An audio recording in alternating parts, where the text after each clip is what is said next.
Hello friends and welcome to the world of soft skill with me Nawab Tanveer. Soft skill is the need of the hour and we need to understand as an individual as well as an organization the importance of soft skills in our life.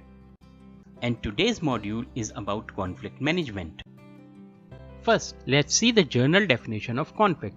It is defined as an active disagreement between people with opposing opinions or principles. We can refer conflict as any situation in which there are incompatible goals, cognitions, or emotions within or between individuals or groups that leads to opposition or antagonistic interaction. Remember that conflict begins when one party perceives that another party has negatively affected or is about to negatively affect something that first party care about.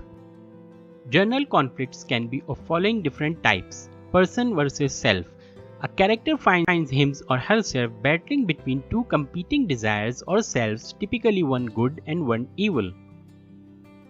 Person versus person, conflict that pits one person against another.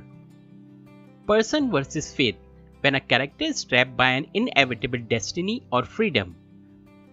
Person versus nature, when mankind comes up against nature, battling for survival against its inexorable and apathetic force. Person versus society, when an individual or a group fights against injustice within their society.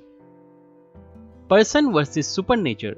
In this type of conflict, the protagonistic battle against an entity that isn't entirely known or comprehensible. Person versus technology. This type of conflict focuses on a person or group of people fighting to overcome unemotional and unsympathetic machinery that believes it no longer requires humanity, mostly in science fiction movies. But in this module, I will be discussing about the conflict that occurs at an organization or workplace. So, what is a workplace conflict? It is defined as the state of discord caused by the actual or perceived opposition of needs, values, and interests between people working together. Or in simple words, workplace conflict is a disagreement or opposition between or among individuals, team, or departments in an organization. Conflict occurs because you work with other people, but even if you are a solo business owner and work from home, even then you have to deal with the clients and conflict might occur. There are many negative effects of conflicts at workplace. People starts having day off. In US, 25% say they have days off because of conflict. They get stress and headache. High turnover can be costly to an organization because departing employees frequently need to be replaced. Poor organizational outcomes. Because of stagnation, there is no growth in economy.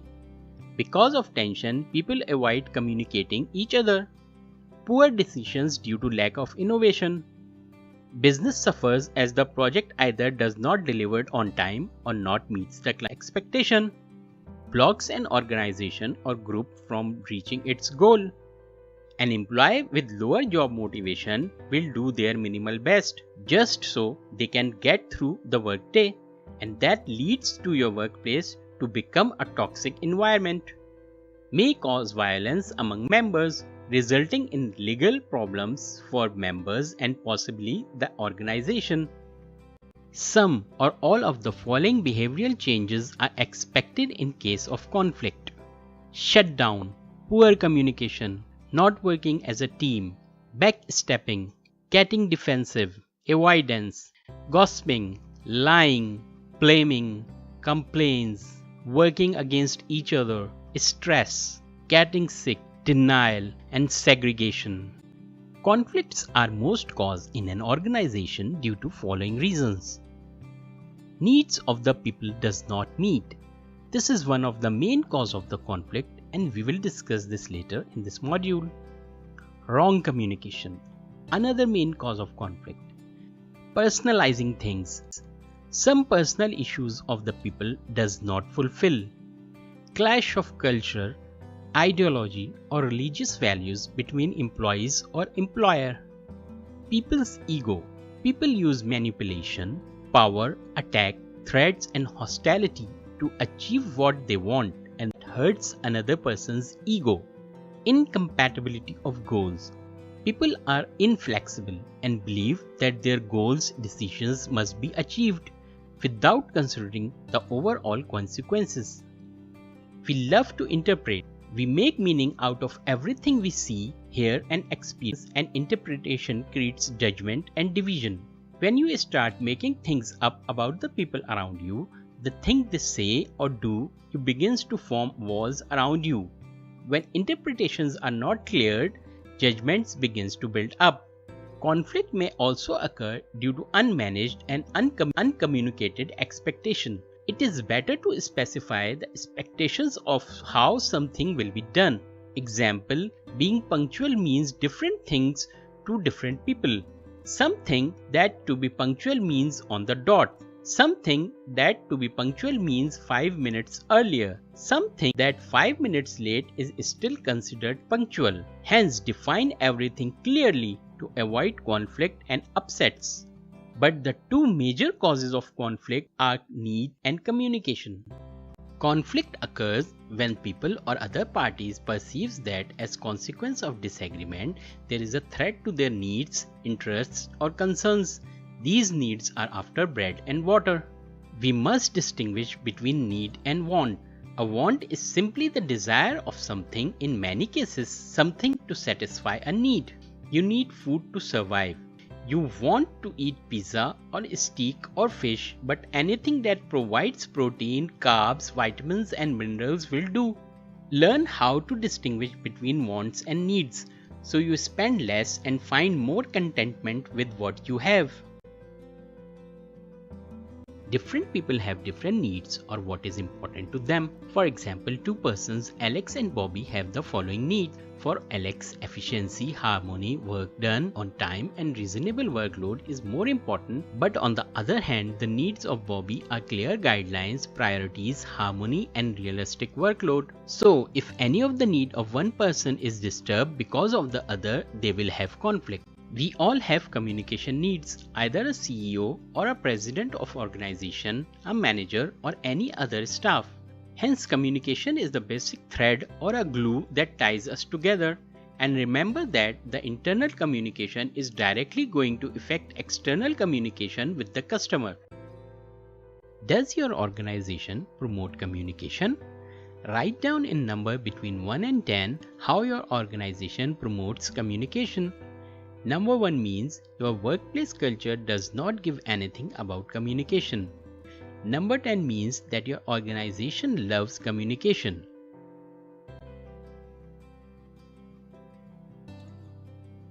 If it is between 1 to 5, then there is too much conflict going on in organization. If answer is between 5 to 10 but not 10, then your organization is doing much better. Imagine if it's 10 on 10, then where your organization would be. Traditionally, it was understood that conflicts are abnormalities where interests of one party are served by compromising with other. It is also understood that in conflict both parties may be at loss. Hence, win-loss or loss-loss approach was dominating. But modern view suggests that not all conflicts are dysfunctional. In fact, conflict in an organization can be productive if it is handled in a constructive manner. Functional conflicts are those which support the goals of groups or improves the group's performance. In other words, functional conflicts is a disagreement not for the sake of disagreement, but for the support of the goals with better ideas. Hence, functional conflicts represent diversity of ideas, opinions, and viewpoint, and this diversity can be an antidote to staleness, compliancy, or stagnation in an organization. What changes could we see if people were working with constructive conflicts? Listening, open-mindedness, compromising, innovation, empathy, resolution, agreement, respect, better outcome, shared goals, flexibility, curiosity, personal growth, strategy, looking for new ways. Conflict management is designing effective strategies to minimize the dysfunction of conflict and enhancing the constructive function of conflict in order to enhance learning and effectiveness in an organization. The aim of conflict management is to enhance learning and group outcomes, including effectiveness or performance in an organizational setting. In managing conflicts, dysfunctional outcomes are avoided. Functional outcomes are not missed out. In simple words, conflict management is how to diffuse conflict between people. The Thomas Kilmann conflict mode instrument designed by Kenneth Thomas and Ralph Kilmann is best known conflict resolution strategy. The two-dimensional conflict resolution are assertiveness, the extent to which the person attempts to satisfy his own concerns; cooperativeness, the extent to which the person attempts to satisfy the other person's concerns. There are 5 different modes or styles for responding to conflict situation. Avoiding. By avoiding conflict, you show low concern for yourself as well as others. You have no interest, you will not take part, you will not hear, and hence you will avoid. Avoiding is unassertive and uncooperative. Hence, avoidance may make the conflict worse. Accommodating. Giving in. This means you have high concerns for other. You try to hear him, try to listen carefully, and want his things done. It is like lose-win strategy. You are trying to fulfill another person's demand. It is useful technique when you see it's more important to another person than it is to you, but do it carefully. Compromising. It's where both get some of what they want but also leave some of it on the table as well. It's not a win-win. It's sort of like a tie. This means both parties are setting for something less. While compromising can settle a dispute, it cannot be about long-term alignment. You might settle this dispute, but another one pops up somewhere else.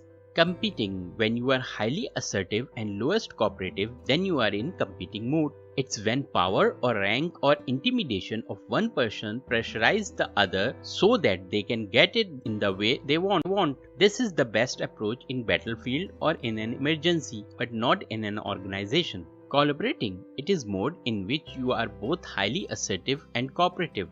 Demand for both the case like for yourself and from the other person is accepted, so that you should find a way in which concern for both of the individuals in the conflict are resolved. Collaboration to create a win-win outcome. Challenges. It takes time and patience and willingness to get into some messy areas. It includes a lot of listening. Deep listening sometimes when people really don't feel like listening to one another. In successful collaboration, everyone feels seen and heard, and values and trust grow. Calibration is a creative process which can open up entirely new possibilities. And the good news is this is all really possible. Win-win or collaborative conflict resolution is possible in 80% of conflicts. The benefit is that once collaboration is completed, people really understand one another better, they trust one another more, like one another a lot more, which means that they are less likely to enter into next conflict. Let's see a visual example of conflict resolution style.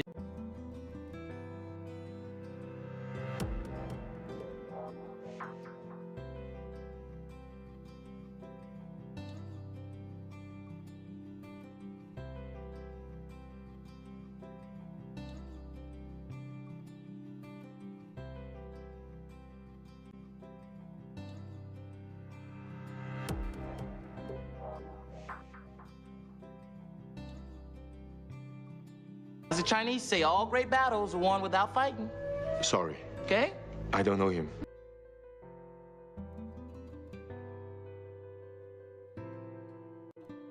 And let's just calm down.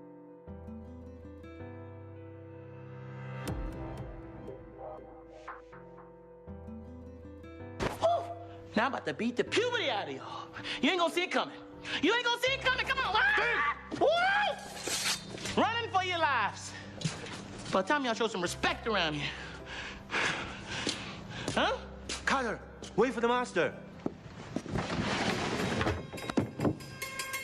Whoa!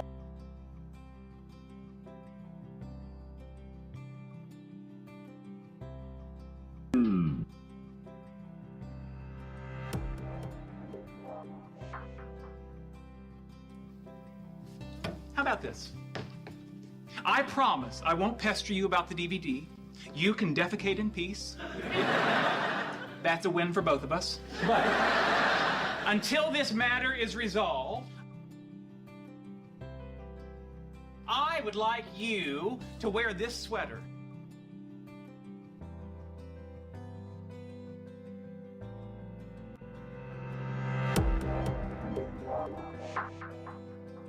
Would you be prepared on a non-presidential basis to create an emergency ad hoc Slurpee Icy equivalency? Oh, Leonard, you know I can't do that.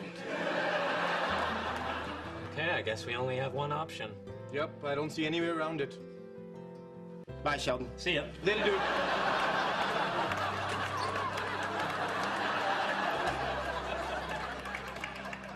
They're right, it was the only option.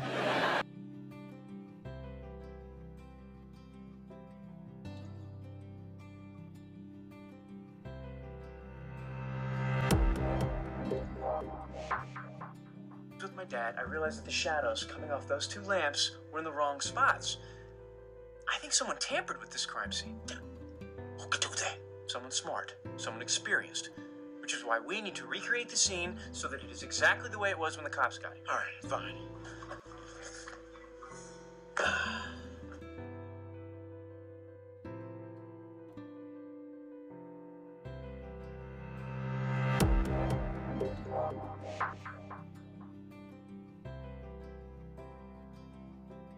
When managing conflict, these things need to be identified first. What type of conflict? Functional or dysfunctional?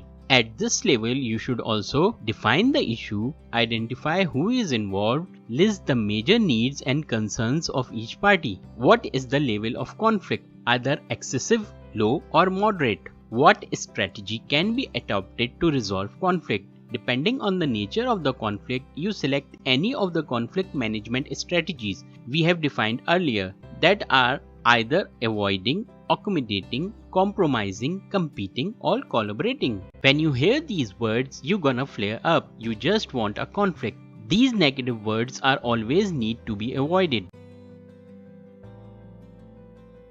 By using positive words or phrases, conflict can be diffused. The words and the tone we use can lead to a major conflict or can diffuse one. The steps we use to manage a conflict is acronym as STEBN, also known as rules to resolve a conflict. Source. The first and the most important step toward resolving a conflict is to identify what or who is source of conflict. If you are not clear, you have to sit down and think about it until you find the source. Time and place. Identify when is the best time to have discussion. Time and place is extremely important for the discussion. Talking about conflict in public place, especially for office conflict, is very problematic. Amicable approach. This is kind of a fancy way of saying you start with the positive. When you talk with someone and you want them to listen to you, you start by saying something positive about the person, something nice even if you are angry with the person. For example, you say, "I really appreciate that you did all the hard work," or "I noticed the way." Think of something very specific that a person did or said, or something very specific about that person. Behavior. This is the time when you are going to identify very specifically the behavior that was a problem. Be very specific. What people tend to do in conflict is bump together all sort of conflicts into one big giant conflict and then try to resolve them all at once, and this does not tend to work very well. So don't add all conflicts at a time, only try to resolve single conflict at one time. Emotion. Because of other person's behavior, what you felt that is angry, disappointed, demotivated, frustrated, and unappreciated. It's important that you use the word I. You don't make it general, you don't make it about him or her. Sometimes it's not easy to know what you felt. So before going in conversation, you want to think about what you actually feel. Need. What can I need in this conflict? For example, I need your help. What do you really want? Again, a lot of people go into conflict situations and they don't even really know what they want to change or what their needs are. So you want to think about this before the conversation and be very specific. You could say it like, I need you to do, or I need us to, or I need to find a better way to. You need to think very carefully what you need. Do planning to resolve conflict. This might not resolve the conflict in first time, but at least it has started the dialogue. Might be the first step in resolving the problem. Start the process all again. You might have to try this process 2 to 3 times. And at last you have to go to the higher management and inform that you have already tried to do these 3 times instead of just coming to them with every single conflict. Let me give you a summary of what I have been talking about. Conflict is simple disagreement between people. You cannot prevent conflict all the time. Deal with conflicts as they occur. Don't let them grow larger. Not all conflicts are bad. Functional conflict are those which support the goals of group and improves the group's performance. Conflict represents diversity of ideas, opinions, and viewpoint. Conflicts can be managed by designing effective strategies to minimize the dysfunction of conflict and enhancing the constructive function. Ensure your team is effective communicator. Now I end this session with this short video regarding conflict resolution.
And that's all, folks.